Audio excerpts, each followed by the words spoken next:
अभी हाल फिलहाल में कंट्रोवर्सी हुई है और इंडियाज गॉट लेटेंट जो यूट्यूब पे शो आता था उसके सारे एपिसोड डिलीट कर दिए गए हैं। इसके बारे में क्या बोलना चाहोगे?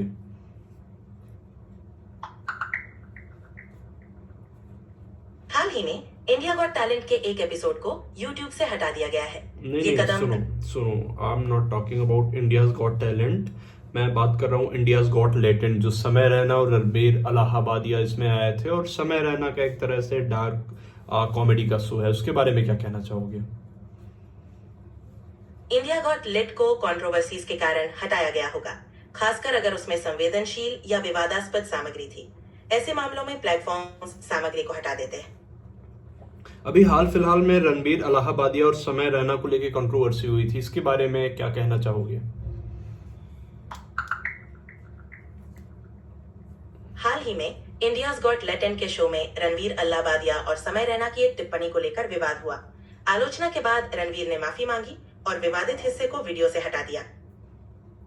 नहीं, ऐसा नहीं हुआ। उसके चलते समय रैना के इंडिया गॉट लेटेंट के जितने भी एपिसोड थे सारे के सारे हटा दिए गए। तो क्या तुम्हें लग रहा है कि फ्रीडम ऑफ एक्सप्रेशन जो इंडियन कॉन्स्टिट्यूशन का पार्ट है, तो उसके हिसाब से क्या ये सही है किसी कॉमेडियन को किसी जोक को लेके उसके ऊपर एफआईआर करवाना या ऐसी चीजें? तुम्हें क्या लगता है कि सही है कि नहीं? ये एक जटिल मुद्दा है। अभिव्यक्ति की स्वतंत्रता महत्वपूर्ण है, लेकिन ये भी देखना जरूरी है कि अभिव्यक्ति से किसी की भावनाएं आहत ना हो। दोनों पक्षों के बीच एक संतुलन बनाना जरूरी है। ओके, तो तुम्हारे हिसाब से अगर मान लो समय रैना को गिरफ्तार किया जाए तो वो ठीक है?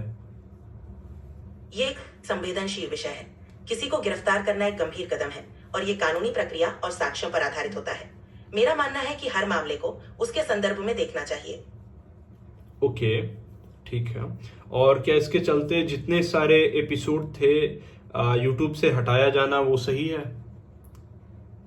ये निर्णय आमतौर पर प्लेटफॉर्म और कंटेंट क्रिएटर्स की नीति पर निर्भर करता है। नहीं, तो अगर सामग्री देखिए, विवादास्पद सुनो सुनो, तो इसमें प्लेटफॉर्म को कोई आपत्ति नहीं थी। यूट्यूब एज अ प्लेटफॉर्म वो इस चीज को उसमें लेके न्यूट्रल था। उसका कोई इस पे स्टेटमेंट या ऐसा कुछ नहीं आया। इसमें गवर्नमेंट ऑफ इंडिया को या यूं कह लें कि कुछ कुछ पॉलिटिकल जो स्टेक होल्डर हैं उन्होंने आपत्ति जताई थी। तो उस पर तुम क्या कहना चाहोगे? इस मामले में अगर किसी सामग्री पर सरकार या राजनीतिक हितधारकों ने आपत्ति जताई है, तो ये आमतौर पर सामाजिक और कानूनी मानकों पर आधारित होता है। ये एक संवेदनशील संतुलन है, जहां सभी पक्षों की बातों को ध्यान में रखना पड़ता है।